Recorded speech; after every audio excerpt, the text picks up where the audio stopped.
নমস্কার, শুভ সন্ধ্যা। নিউজ ভ্যানগার্ডের পর্দায় আপনাদের সকলকে স্বাগত। এই মুহূর্তে আপনাদের সাথে আমি রয়েছি শতাব্দী।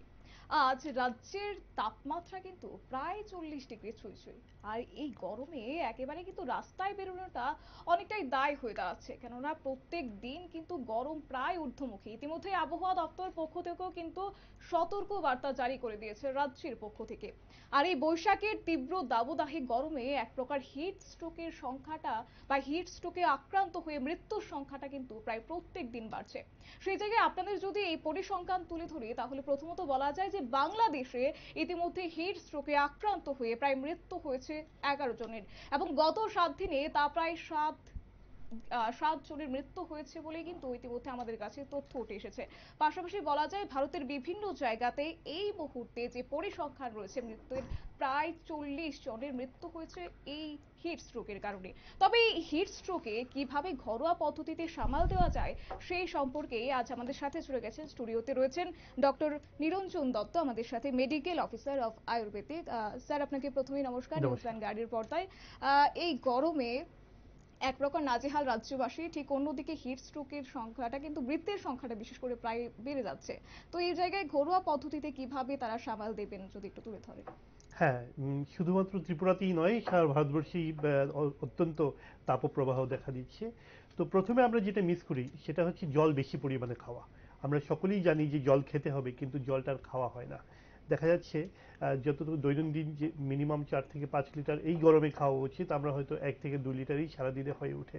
এটা হচ্ছে মূল কারণ, যার ফলে বডিতে একটা ডিহাইড্রেশন তৈরি হয়, আর ডিহাইড্রেশন থেকে সমস্ত উপদ্রবগুলি তৈরি হতে থাকে। তাই প্রথমত আমাকে জল খাওয়ার দিকে গুরুত্ব দিতে হবে। জল খাওয়াটা বা ওয়াটার ইনটেকটা যেন এডিকুয়েট হয় সেদিকে লক্ষ্য রাখতে হবে। ঘরের ভেতরে থাকতে হবে, যতক্ষণ সম্ভব আমরা যেন ঘরের ভেতরে থাকি। ঘর যেমন শীতল গৃহে থাকি, আয়ুর্বেদে বলা আছে শীতল গৃহে থাকা। এবং এয়ার কন্ডিশন খুব বেশি ব্যবহার করবেন না। বেশিক্ষণ এসি চালালে বডি কিন্তু আখেরে ডিহাইড্রেটেড হয়ে যায়। তাহলে এই বেসিক জিনিসগুলি যদি আমরা একটু মাথায় রাখি, তাহলেই দেখবেন অনেকটাই কন্ট্রোল হচ্ছে। আচ্ছা। তো এক্ষেত্রে লক্ষ্য করা যায় প্রায় সকলে কিন্তু ফাস্ট ফুড বেশি খান, বা মশলা জাতীয় ঘরে কিন্তু ব্যবহার করা হয় বা খাওয়া হয়, তরকারিতেও তেমন ভাবে মশলা দেওয়া হয়। তো সেক্ষেত্রে কি কি খাওয়া উচিত এবং কি কি খাওয়া উচিত নয়, যেহেতু এই গরম পড়ছে, কি বলবেন? দেখুন, আয়ুর্বেদের কথা যদি বলি, তাহলে আয়ুর্বেদ বলছে কটু অম্ল লবণ রসযুক্ত দ্রব্য খাবেন না। অর্থাৎ ঝাল, অম্ল বা টক এবং লবণ রসযুক্ত দ্রব্যগুলি বেশি খাবেন না।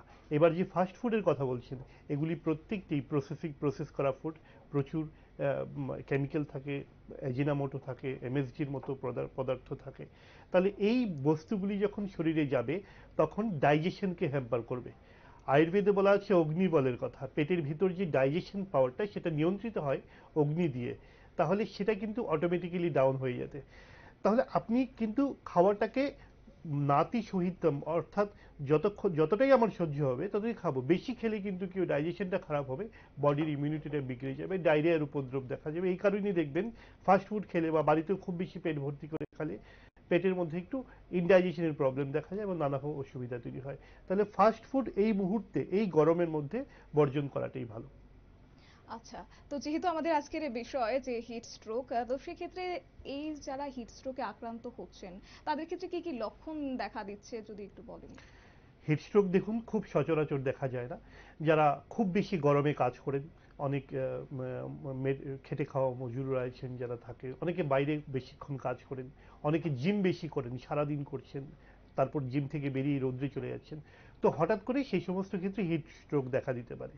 হিট স্ট্রোকের মূল লক্ষণটা যেটা হচ্ছে সেটা হচ্ছে বডিতে টেম্পারেচার বেড়ে যাবে মোর দেন 104 ডিগ্রি ফারেনহাইট। এটা বেড়ে যাবে। তারপর পেশেন্টের মধ্যে একটু আনচান ভাব দেখা যাবে, তার যেন অ্যালার্টনেসটা একটু চেঞ্জ হয়ে যাবে। সে কাউকে চিনতে পারছে না, তার একটু আবল তাবল বকছে।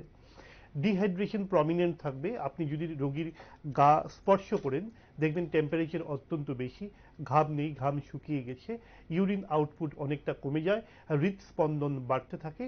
এই লক্ষণগুলি সচরাচর হিট স্ট্রোকের রোগীদের প্রাইমারিলি দেখতে পাওয়া যায়। তো হাসপাতালে ভর্তি করে তাদেরকে যদি প্রাথমিক চিকিৎসা দেওয়া হয়, তাদেরকে যদি একটু ইন্ট্রাভেনাস ফ্লুইড দিয়ে দেওয়া যায় এবং অন্যান্য বেসিক মেডিকেশন দিয়ে দেওয়া যায়, হিট স্ট্রোককে আমরা ইমিডিয়েটলি প্রিভেন্ট করতে পারি। তবে হিট স্ট্রোকের প্রাথমিক পর্যায়ে যে লক্ষণগুলি হবে, খুব বেশি জল, শরীর আনচান ভাব, ওই সময় কিন্তু সতর্ক হতে হবে। বাড়িতে গিয়েই সঙ্গে সঙ্গে একটু ওআরএস যদি খেয়ে নেওয়া যায় আর একটু ঠান্ডা জলে চান করে নেওয়া যায়, তাহলে বডি ঠান্ডা করে দিলেই কিন্তু হিট স্ট্রোকের উপদ্রবটা সেরকম ভাবে থাকবে না।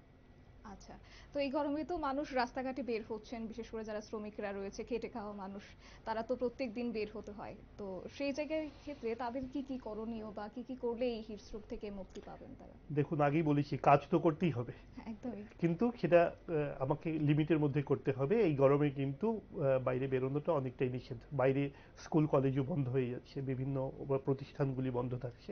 তো প্রথমে আমাকে টেম্পারেচার থেকে দূরে সরে রাখতে হবে, এটা হচ্ছে প্রাইমারিলি। খুব বেশি পরিমাণে ফ্লুইড ইনটেক করতে হবে। কিছু পানীয়র ব্যবস্থা আয়ুর্বেদে বলা আছে, যেমন ফ্রুটস, সিজনাল ফ্রুটস যেগুলি, সেগুলি সবগুলি খাবো। তারপর তরমুজ, তরমুজের রস, শশার যদি জুস বানিয়ে খাই, জল মিশিয়ে মিক্সার গ্রাইন্ডারে দিয়ে খেতে পারি। তরমুজের রসের সঙ্গে একটু চিয়া সিডস মিশিয়ে, একটু লেবুর রস মিশিয়ে, একটু নুন বা একটু সৈন্ধব লবণ মিশিয়ে আমরা খেতে পারি। বা বিভিন্ন পানকের কথা বলা আছে, যেমন তক্র। তক্র হচ্ছে বাটার মিল্ক বা ছাঁচ বলতে পারেন। তো দইয়ের সঙ্গে যদি 1 ভাগ দইয়ের সঙ্গে 5 ভাগ জল মিশিয়ে খাওয়া হয়, তাহলে ওটা তক্রতে পরিণত হয়ে যাবে। এবার ওটার মধ্যে 1-2 ছিটে একটু ঘি দিয়ে দিলাম, একটু সৈন্ধব লবণ দিয়ে দিলাম, সেটা দিয়ে খেলে পেট ঠান্ডা থাকবে এবং শরীরে কোনো অসুবিধা হবে না। আচ্ছা, তো বাজারে তো সাধারণত কোল্ড ড্রিঙ্কস পাওয়া যায় এবং অনেকেই কফিটা বেশি খান। তো সেক্ষেত্রে কি আদতে এগুলি খাওয়া উচিত এই এগুলি গরমে? হচ্ছে যত সমস্ত কোল্ড ড্রিঙ্কস পাওয়া যায়, এগুলিতে কার্বোনেটেড বেভারেজেস থাকে। এগুলি কি হয়, এগুলিতে বডিতে একটু অ্যালকালাইন নেচারের হয় এবং শরীরটাকে শুষ্ক করে দেয়, জলটাকে চুষে নেয়। ফলে কিন্তু আখেরে আমরা ঠান্ডার মধ্যে ঠান্ডা নিবারণ করতে গিয়ে কোল্ড ড্রিঙ্কস খাই, কিন্তু ডিহাইড্রেশন বেশি হয়ে যায়। সেক্ষেত্রে কোল্ড ড্রিঙ্কস খাওয়ার কোনো প্রয়োজন নেই। ঠান্ডা জল খাবেন, ফ্রিজের জল খাবেন না। আয়ুর্বেদে বলা আছে যে মটকার জল। ডাবের জলটা কিন্তু আজকাল প্রায় বেশি খাওয়া হচ্ছে, কি বলবেন এই বিষয়ে? কি ডাবের জল বলবেন? খেতে পারেন। ডাবের মধ্যে সব ধরনের মিনারেলস রয়েছে, সোডিয়াম রয়েছে, পটাশিয়াম রয়েছে, আরো অন্যান্য মিনারেলস রয়েছে। সেগুলি ডিহাইড্রেশন কাটাতে পারে। ডাব অনেকে অ্যাফোর্ড করতে পারেন না, সেক্ষেত্রে একটু ওআরএস খেতে পারেন, কিংবা বাড়িতে একটু চিনি, অল্প একটু চিনি, নুন জল, একটু লেবুর রস, পাতির লেবুর রস মিশিয়ে খেতে পারেন। গরমকালে মাংস রস খেতে পারেন, যেটা আয়ুর্বেদে খুব ভালো করে বলা আছে।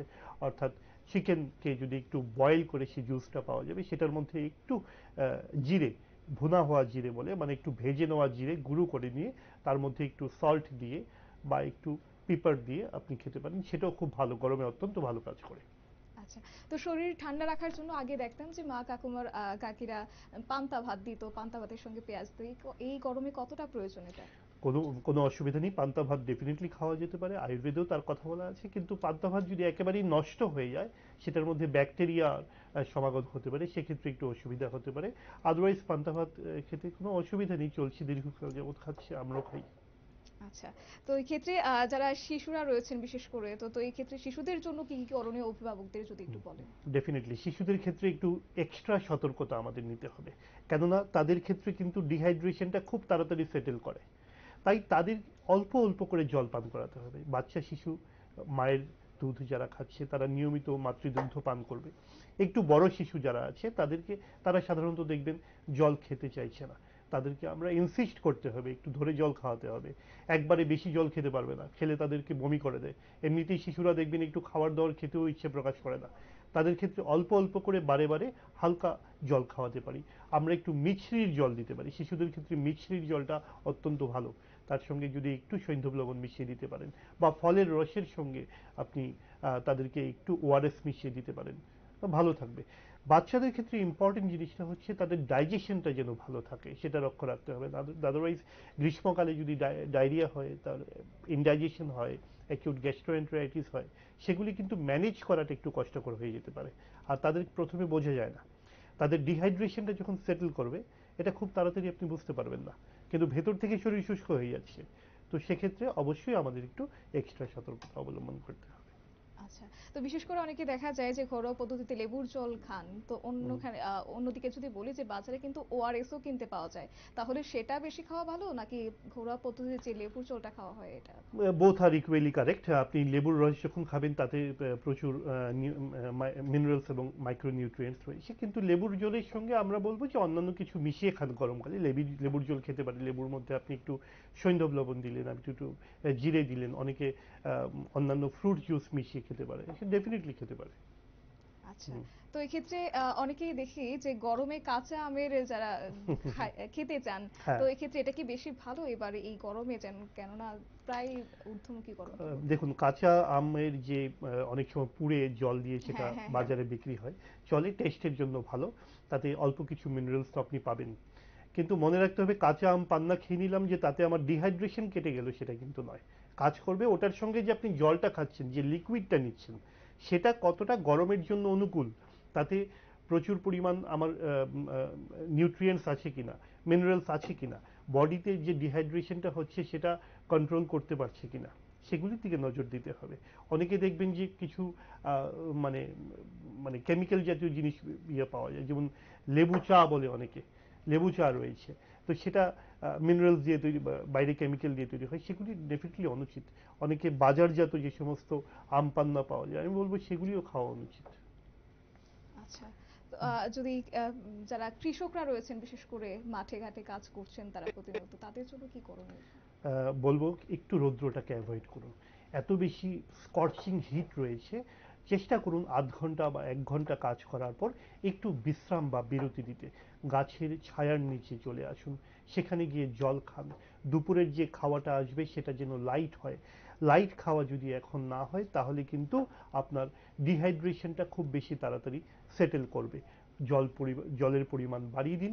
এবং যদি কোনো উপসর্গ দেখা দেয়, ধরুন ধরুন আনচান লাগছে, একটু বমি বমি ভাব লাগছে, নসিয়া টেন্ডেন্সি হচ্ছে বা ভমিটিং হচ্ছে, তাহলে কিন্তু দেরি করবেন না। এক্ষেত্রে কিন্তু ফ্লুইড টা খুব ইম্পর্টেন্ট হয়ে পড়ে, সেদিকে লক্ষ্য রাখতে হবে। আর নর্মাল যে সমস্ত লাইফস্টাইলসগুলি আমি রেগুলেট করতে বললাম, সেগুলি বাড়িতে করতে পারেন। তো আয়ুর্বেদিক ক্ষেত্রে বিশেষ করে লক্ষ্য করা যায়, আয়ুর্বেদিক প্রথা মেনে তুলসী গাছ অনেকে বাড়িতে লাগান বাড়তি অক্সিজেন পাওয়ার জন্য। তাহলে এই গরমে এই প্রথা কতটা উপকরণীয় যদি বলেন? খুব ভালো কাজ করে, বাতাসকে পরিশুদ্ধ করতে তুলসী গাছের একটি বিশেষ অবদান রয়েছে। গরমের মূল সমস্যাটা যেটা হচ্ছে সেটা হচ্ছে চারিদিকে একটা স্কর্চিং হিট রয়েছে, আরেকটা হচ্ছে আনহেলদি উইন্ড। গ্রীষ্মকালের যে বাতাসটা সেটা শরীরের জন্য আনহেলদি, সেটা আয়ুর্বেদে বলা আছে। তাহলে সেদিকে একটু নজর দিতে হবে, সেই সেই দিকগুলি ভাবতে হবে। আচ্ছা। গরমকালে সার্বিকভাবে আমাদের লক্ষ্য রাখতে হবে যেন আমরা শরীরের মধ্যে হিটটাকে বেশি না দিই, ডিহাইড্রেশনের প্রবাবিলিটি যেন আমাদের কমে যায়, ব্যাস। আচ্ছা, একেবারেই ডায়েট ইজ ভেরি ইম্পর্টেন্ট না? আমরা ডায়েটটাকে খুব বেশি গুরুত্ব দিতে পারি না।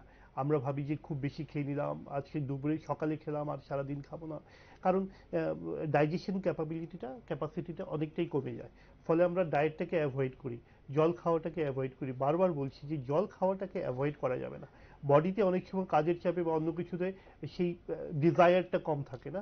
আমরা তো সকলে জল মেপে খাই না, মেজারমেন্টটা কম হয়ে যায় বডিতে, কিন্তু রিকোয়ারমেন্ট অনুযায়ী আমাদের যে সাপ্লাইটা সেটা বডিতে কমে যায়, আলটিমেটলি ভেতর থেকে ডিহাইড্রেশনটা সেট ইন করে।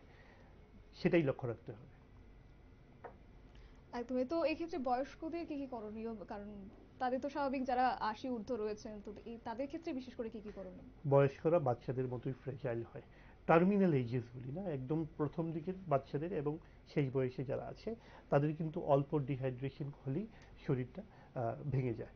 কেননা তারা সেই ডিহাইড্রেশনটা ট্যাকেল করার মতো বডির সে সমস্ত ক্যাপাসিটিটা থাকে না।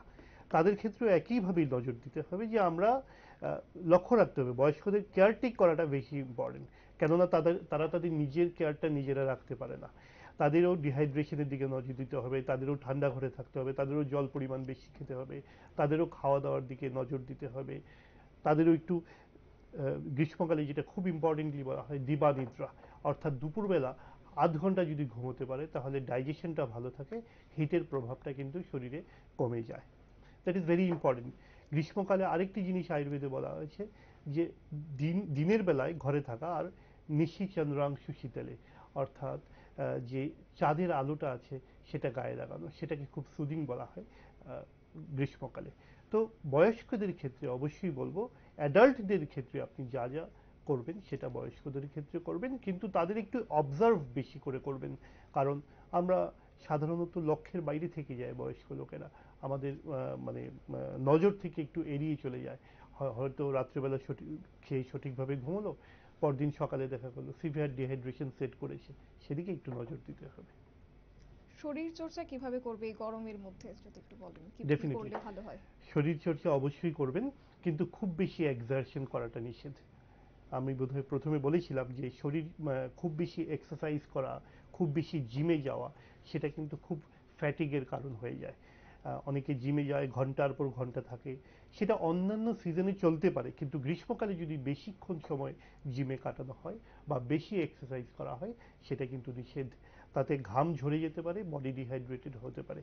তাহলে শরীর চর্চার জন্য বিশেষ প্রিকশনে থাকতে হবে। আমাকে খাওয়া দাওয়াটা, ডায়েট যেগুলি বলা আছে সেগুলি করতে হবে, ফ্লুইডের পরিমাণটাকে দ্বিগুণ করে দিতে হবে, তাতেই চলবে। স্বাভাবিকভাবে তো সেক্ষেত্রে যারা সদ্যজাত শিশুরা রয়েছে তাদের ক্ষেত্রে কি কি করণীয়? সদ্যজাত শিশুরা তো ইউজুয়ালি মানে মাতৃদুগ্ধ খায়। অভিভাবকদের কি কি করণীয় যদি হ্যাঁ বলেন? হ্যাঁ, ডেফিনেটলি সদ্যজাত শিশুরা মাতৃদুগ্ধ খায়। সাধারণত তাদের খুব বেশি ডিহাইড্রেশন এমনিতে গরমের জন্য হয় না, কেননা তার ঘরের ভিতরেই থাকে, মাতৃক্রোড়েই থাকে। তো খুব বেশি সমস্যা তাদের হয় না, কিন্তু তাদের সমস্যাটা হয়ে যায় ডায়রিয়া হলে। খুব বেশি ডায়রিয়া হলে খুব তাড়াতাড়ি ফ্লুইড ডিপ্লিশন হয়ে যায় বডি থেকে, তখন কিন্তু তাদের হসপিটালে অ্যাডমিশন করার প্রয়োজন চলে আসে। তাই সদ্যজাতর দিকে একটু নজর অন্যরকম ভাবে রাখতে হবে। স্বাভাবিকভাবেই তো এই ক্ষেত্রে যারা বিশেষ করে যারা মশলা জাতীয় জিনিস খান তাদের ক্ষেত্রে কিন্তু বিশেষ করে দেখা যায় পেটের সমস্যা দেখা যাচ্ছে, বা এই গরমে বিশেষ করে পেটের সমস্যাটা দেখা হুম, দিচ্ছে। তাদের ক্ষেত্রে এই সমস্যা সমাধানে কি কি করণীয়? একটু ছাতু আর মিছরি খেতে পারেন। আমরা যে বাইরে গেলে দেখবেন ছাতুটা খুব প্রচলিত, রাস্তাঘাটেও ছাতু পাওয়া যায়। ছাতু কিন্তু খুব বল্য, মানে স্ট্রেংথ দেয় বডিতে। ছাতুটাকে জলের সঙ্গে গুলে নিয়ে ওটার মধ্যে একটু লেবুর রস দিয়ে দিতে পারেন, ঠান্ডা করে একটু বরফ কুচিও দিয়ে দিতে পারেন। ছাতু খেলে অত্যন্ত উপকার পাওয়া যাবে ওই ওই কম্বিনেশনটা যদি খান। সঙ্গে আমরা যেটা বললাম যে মাঠা যেটা বলেছি সেটা তাদের দিতে পারেন, দ্যাট ইজ ভেরি ইম্পর্টেন্ট। যে কোনো ধরনের ফল যেটার মধ্যে মিনারেলস রয়েছে সেগুলি দিতে পারেন। সমস্ত গরমকালে যে সমস্ত ফ্রুটস পাওয়া যায় সেগুলি সব খেতে পারেন। যদি একটু আঙুর পাওয়া যায়, আঙুর রসের মধ্যে একটু বেসিল সিড দিয়ে দিতে পারেন, যেটা আমি কিছুক্ষণ আগে বলেছিলাম, একটু চিয়া সিডস দিয়ে দিতে পারেন। শশাকে একটু কেটে সেটাকে মিক্সার গ্রাইন্ডার দিয়ে সেটার মধ্যে জল দিয়ে একটু মিছরি দিয়ে একটু সৈন্দব লবণ দিয়ে সেই যে ক্লিয়ার লিকুইডটা তৈরি হবে সেটা খাওয়াতে পারেন। That's how you can manage them. তো এক্ষেত্রে অনেকে দেখা যাচ্ছে শরীর ঠান্ডা রাখতে আখের রসটা বিশেষ করে খাচ্ছেন। একদিকে এই আখের রসে বলা হয়ে থাকে নাকি সুগার বেশি থাকে। এটা কি আদতে খাওয়া উচিত? আখের রস খেতে পারেন, কিন্তু আখের রস প্রথমেই যেটা লক্ষ্য রাখতে হবে, পরিষ্কার হাইজেনিক কন্ডিশনে যেন তৈরি হয়। কেননা অনেক ক্ষেত্রেই দেখেছি আখের রস হাইজেনিক কন্ডিশনে না থাকলে ডায়রিয়া খুব তাড়াতাড়ি সেটেল করে। যে কোনো ফলের রসের ক্ষেত্রে আমরা বলবো যে ফলটাকে যদি মুখে কেটে বা চিবিয়ে খাওয়া যায়, তাহলে কিন্তু তার উপকারটা বেশি পাওয়া যায়। কেননা মুখের মধ্যে যে স্যালাইভারি অ্যামাইলেজ থাকে, সেটা কি করে সেই ফলের রসটাকে এমনভাবে প্রসেস করে যেটা শরীরে গিয়ে কাজ হবে। যে কোনো ফ্রুট জুস বা আখের রস সেগুলি যদি আপনি জুস করে খেয়ে নেন, যে কোনো ফল হতে পারে, আঙুর হতে পারে, তরমুজ হতে পারে, তার থেকে সেটাকে চিবিয়ে মুখ দিয়ে দাঁত দিয়ে খাওয়াটা অনেক বেশি বেটার সমস্ত ফলের ক্ষেত্রে। তাই আখের রসটা খেতে পারেন, কোনো ক্ষতি নেই, কিন্তু ডায়াবেটিক পেশেন্টদের আবার একটু অন্যরকম। খুব বেশি আখের রস খাওয়া, এই গরমকালে আপনি আম পান্নার কথা বলেছিলেন, খুব বেশি পাকা আম খাওয়া ডায়াবেটিক পেশেন্টদের জন্য কিন্তু সমস্যার কারণ হয়ে যেতে পারে। আদারওয়াইজ আখের রসে একটু বেশি চিনি বা গ্লুকোজ থাকার ফলে সেটা কিন্তু বডির মধ্যে যে অসমোসিসটা থাকে সেটাকে কিন্তু একটু হ্যাম্পার করতে পারে।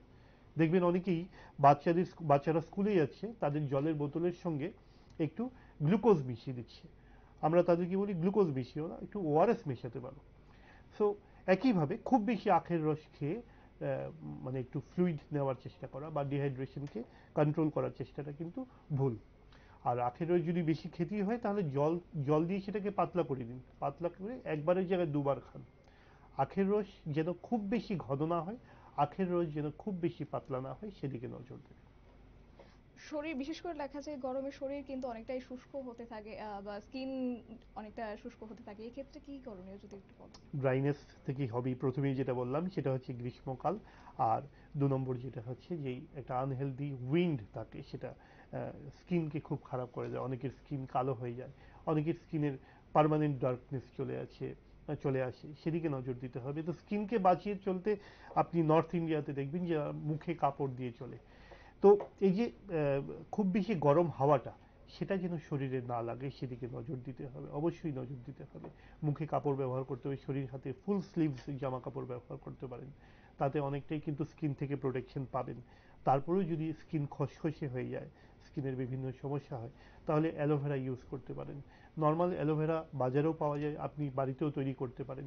অ্যালোভেরার যে পাতা আছে সেটাকে, সেই জেলির মতো যে অংশটা আছে সেটা স্কিনে লাগাতে পারেন। আয়ুর্বেদে গ্রীষ্ম ঋতুচর্যার কথা বলা আছে, অর্থাৎ আপনি গরমকালে কি কি রেজিমেন্ট ব্যবহার করবেন, তাতে একটি জায়গায় বলা আছে যে স্কিনে চন্দনের প্রলেপ দিতে, খুব সুগন্ধি দ্রব্য ব্যবহার করতে, মালা ব্যবহার করতে করার কথা বলা আছে। এগুলি করলে চন্দনের প্রলেপ যদি আপনি গায়ে লাগাতে পারেন, বা যেখানে একটু বার্ন হয়েছে সে সমস্ত জায়গাগুলিতে চন্দনের প্রলেপ লাগালে, একটু অ্যালোভেরা লাগালে খুব তাড়াতাড়ি কিন্তু স্কিনের সমস্যাগুলি চলে যায়। অনেক সময় গরমকালে স্কিনে কিছু ইনফেক্টিভ চেঞ্জেস আসে, সেগুলিকে অন্যরকমভাবে ট্যাকেল করতে হয়, সেগুলিকে আলাদাভাবে কন্ট্রোল করতে হয়। বিশেষ করে শরীরের তাপমাত্রা নিয়ন্ত্রণে এক্ষেত্রে দিনে কতবার স্নান করলে ভালো হয় যদি একটু বলেন? যতবার খুশি করতে পারেন, তাতে কোনো অসুবিধা নেই।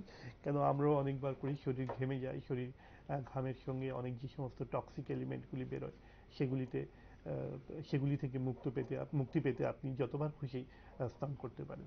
কিন্তু অনেকে কি করে, খুব বেশি ঠান্ডা, ধরুন এসি চলছে, এসি থেকে বেরিয়ে চট করে ঠান্ডায় চলে গেল, দ্যাট ইজ নট অ্যাডভাইজেবল। রাতের বেলা উঠে চট করে ঠান্ডা এসি থেকে উঠে স্নান করতে চলে গেলাম, সেটাও অ্যাডভাইজেবল নয়। বিশেষ করে বয়স্ক রোগীদের ক্ষেত্রে এসি রুম থেকে বেরিয়ে সঙ্গে সঙ্গে আমি ঠান্ডা জলে গিয়ে বাথরুমে গিয়ে স্নান করে নিলাম, সেটা কিন্তু অনুচিত। অনেক সময় ব্লাড প্রেশার রেগুলেশনে সেখানে অসুবিধা হতে পারে, কিছু বিশেষ অসুবিধা, ইমার্জেন্সি কোনো কন্ডিশনস অ্যারাইজ করতে পারে। তো স্নান যতবার খুশি করুন, বিশেষ কোনো অসুবিধা নেই, কিন্তু এসি ঘর থেকে বেরিয়ে সঙ্গে সঙ্গে শীতল জলে স্নান করবেন না।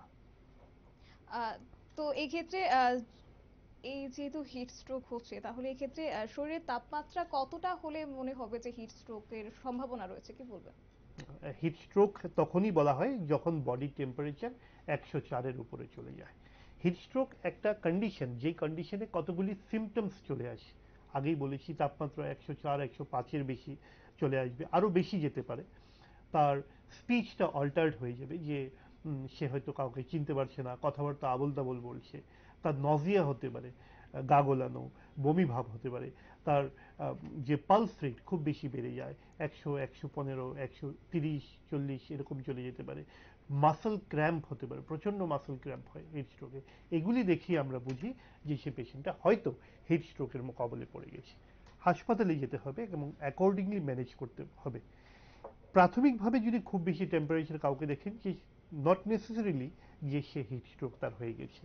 তাই হিট স্ট্রোকের খবর আমরা অনেক শুনতে পাচ্ছি, ঘাবড়াবেন না, ভয় পাবেন না। গরমকালে যে যে সতর্কতাগুলি অবলম্বন করার কথা বললাম, সেগুলি যদি করেন তাহলে এই জাতীয় সমস্যা আপনার হবে না। আচ্ছা, তো এক্ষেত্রে আপনি যেমনটা বললেন যে দিনে যতবার খুশি স্নান করা যাবে। তো এক্ষেত্রে যারা শিশুরা রয়েছেন তাদের ক্ষেত্রে তো, যারা স্নান একাধিকবার করালে কিন্তু তাদের ক্ষেত্রে একটা ঠান্ডা লাগার সম্ভাবনা রয়েছে। হুম হুম। তাদের ক্ষেত্রে কি কি করণীয়? না, নর্মাল শিশুরা স্নান আমরা ইউজুয়ালি খুব বেশি, ছোট শিশুদের তো আর বারবার স্নান করাই না। তাদের মায়েরাই জানেন যে তাদের একটু ঠান্ডা গরমে হয়ে গিয়ে সর্দি কাশি ডেভেলপ করতে পারে। খুব বেশি হার্ড অ্যান্ড ফাস্ট কোনো রুলস এক্ষেত্রে নেই। শিশুদের 2-3 বার চান করাতেই পারেন। একটু বেশি বয়সের 7-8 বছরের বাচ্চাদের দিনে 2-3 বার, 3-বার, 4-বার স্নান করাতে পারেন, তাতে কোনো অসুবিধা কিছু নেই। আচ্ছা, তো যদি একটু যারা প্রাপ্তবয়স্করা রয়েছেন তাদের ক্ষেত্রে যদি ডায়েট চার্টটা একটু তুলে ধরেন, কি কি করণীয় আর কি কি করণীয় নয়, যদি একটু বলেন কি হ্যাঁ কি অ্যাভয়েড করা দরকার? হ্যাঁ হ্যাঁ, প্রাপ্তবয়স্কদের ক্ষেত্রে আমি বলবো নর্মাল ডায়েট নিন। আগেই বলেছি যে গ্রীষ্মকালে আমাদের যে অগ্নিবল, ডাইজেস্টিভ পাওয়ারটা না খুব বেশি থাকে না খুব কম থাকে, একটা মাঝামাঝি জায়গায় থাকে। তো খাবেন, যেটাই খাবেন সেটা হচ্ছে নাতি সহিতম। খুব বেশি খাওয়ার আমি খেয়ে নিলাম সেটা করবেন না, আবার খুব কম পরিমাণ খাবেন না। নেক্সট হচ্ছে যেটা অল্প পরিমাণে খাবে, পরিমাণটা এমনভাবে খাবেন যেটা হজম শক্তির বাইরে না চলে যায়। যে যে কোনো শীতল দ্রব্য আপনি খেতে পারেন। রস কতগুলির দিকে বলেছি, আগেরও বলেছি আমরা, যে মধুর মিষ্টি রসযুক্ত দ্রব্য খাবেন। অর্থাৎ তার মানে এই নয় যে খুব বেশি চিনি দিয়ে খাচ্ছেন, যেগুলি খাওয়ার মিষ্টি সেগুলি খাবেন। খুব ঝাল খাবেন না, খুব বেশি টক খাবেন না, খুব বেশি লবণ খাবেন না। ফুল স্লিভস জামা কাপড় করুন, যতটা সম্ভব সূর্যের আলোকে অ্যাভয়েড করুন। যেখানে অত্যন্ত তীব্র গরম হাওয়া চলে সেই সমস্ত জায়গাগুলিতে ভিজিট করা বন্ধ করে দিন। অনেকে গরমকালে এই সময়ে রাজস্থানে ঘুরতে চলে যায়, যেখানে প্রচণ্ড বেশি দাবদাহ চলছে। সেই জায়গাগুলিকে এই মুহূর্তে একটু অ্যাভয়েড করা উচিত। যে সমস্ত পানীয় দ্রব্যগুলির কথা বললাম, যে সমস্ত সিজনাল ফ্রুটসগুলি আমি কিছুক্ষণ আগে খেতে বললাম, সেগুলি আপনি কন্ট্রোল করে চলুন। আপনার টেম্পারেচার কি আছে, কিরকম থাকে সেদিকে লক্ষ্য রাখুন। ব্লাড প্রেশার যদি থাকে সেগুলির দিকে লক্ষ্য রাখুন। আপনি যদি একজন ডায়াবেটিক পেশেন্ট হয়ে থাকেন, আপনার সুগার কন্ট্রোলে আছে কিনা সেটা দেখুন। অনেক সময় গ্রীষ্মকালে অনেক সময় সুগার খুব বেশি বেড়ে যেতে পারে, তাতে কমপ্লিকেশনস আরও বেশি তৈরি হয়ে যেতে পারে। আবার যদি সুগার খুব বেশি কম হয়ে যায় সেক্ষেত্রেও কমপ্লিকেশন হতে পারে। একটি মাঝামাঝি জায়গায় রাখার চেষ্টা করুন। যাদের একটু ইমিউন ডেফিসিয়েন্সি রয়েছে, রোগ প্রতিরোধ ক্ষমতা যাদের কম রয়েছে, যাদের অচিরেই সর্দি কাশি জ্বর এবং অন্যান্য রোগ সকল হয়ে যায়, তারা একটু এক্সট্রা প্রিকশন নিন। যারা ছোট বাচ্চা রয়েছেন, যারা বয়স্ক বৃদ্ধ রয়েছেন, তারা একটু এক্সট্রা প্রিকশন নিন। আপনাদের শরীরের প্রতি যত্ন নিন, শরীরের দিকে নজর রাখুন। গরমের অনেক খবর, অনেক তথ্য আপনারা শুনতে পাচ্ছেন, তাতে ভয় পাবেন না। যে সমস্ত নিয়মগুলির কথা চললাম তাতে মেনে চলুন। আমরাও তো বেঁচে আছি, আমরাও তো সঠিক আছি, আমরাও সেই গরম সহ্য করে বাইরে ঘরে মেনটেন করে চলছি। আপনারাও করুন, কাজ হ্যাম্পার করার প্রয়োজন নেই। নিত্যদিন দৈনন্দিন কাজকর্মে এই প্রিকশনসগুলি নিয়ে এগিয়ে যান, সবকিছু ভালো হবে। একদমই ডাক্তারবাবু, প্রথমেই আমরা বলেছিলাম যে হিট স্ট্রোকে আক্রান্ত হয়ে মৃত্যু প্রায় অনেকটাই বেড়েছে এবং ভারতের বিভিন্ন জায়গায় এই মুহূর্তে দাঁড়িয়ে কিন্তু প্রায় 40। তো এক্ষেত্রে বিশেষ করে কারা আক্রান্ত হচ্ছেন, প্রাপ্তবয়স্করা নাকি কি বলবেন এক্ষেত্রে কারা খুব বেশি বেশি আক্রান্ত? প্রাপ্তবয়স্কদের সমস্যাটা বেশি বেশি হয়, কিন্তু আক্রান্ত তারাই হচ্ছে যারা খুব বেশি বাইরে যায়, নাম্বার ওয়ান। দ্বিতীয়ত, যারা বাইরে গিয়ে খুব বেশি পরিশ্রম করেন। তৃতীয়ত, যারা ভাবছে যে আমি তো সুস্থ আছি, আমি সব কাজ করতে পারি, আমি জল খাচ্ছি মোটামুটি, তারা কিন্তু বেশি আক্রান্ত হয়ে যাচ্ছেন। তারা মনে করেন যে, আমি আগেও বলেছি, তারা মনে করেন যে আমি এডিকুয়েট জল খাচ্ছি, আমার শরীর সুস্থ তার আছে। মানে অধিক পরিমাণে জল খাওয়াটাও দরকার নেই নাকি, না, মানে কত শতাংশ খাওয়া দরকার যদি বলেন দিনে? দেখুন, এই গরম ত্রিপুরাতে এই মুহূর্তে যতটা গরম রয়েছে, তাতে আপনি 5 লিটার জল ডেইলি খেতে পারেন, তাতে আপনার কোনো অসুবিধা বডিতে হবে না। কিন্তু অন্যান্য খাওয়া দাওয়াগুলি ব্যালেন্সড হতে হবে, নিউট্রিশিয়াস ডায়েট হতে হবে, হজম শক্তিটাকে ভালো রাখতে হবে, এগুলিকে মেনটেন করে চলতে হবে। যারা রেগুলার ওষুধ খায় কিছু, যারা ধরুন ডায়াবেটিসের ওষুধ খায়, প্রেশারের ওষুধ খায়, থাইরয়েডের ওষুধ খায়, কিডনির একদম। ওষুধ খায়, সেদিকে লক্ষ্য রাখতে হবে। ডায়ালিসিসের পেশেন্টদের একটু সমস্যা হতে পারে, কেননা তাদের শরীরে এমনিতেই ওয়াটার এবং ইলেকট্রোলাইট ব্যালেন্সটা সঠিক থাকে না। কিডনি হচ্ছে বডির এমন একটি অঙ্গ যেটা ওয়াটার এবং ইলেকট্রোলাইটটাকে ব্যালেন্সটাকে মেনটেন করে। তো যাদের ডায়ালিসিস অলরেডি চলছে, তাদের কিডনির ভারসাম্য সঠিকভাবে না থাকার ফলে ইলেকট্রোলাইট ইমব্যালেন্স হয়ে যায়, তাদের ক্ষেত্রে কিন্তু বেশি সমস্যা হয়। আগেও বলেছি, যারা জিম বেশি করে, মানে ওভার এক্সারসাইজ করে দেয়, তাদের কিন্তু সমস্যাটা বাড়তে থাকে। এটুকুই।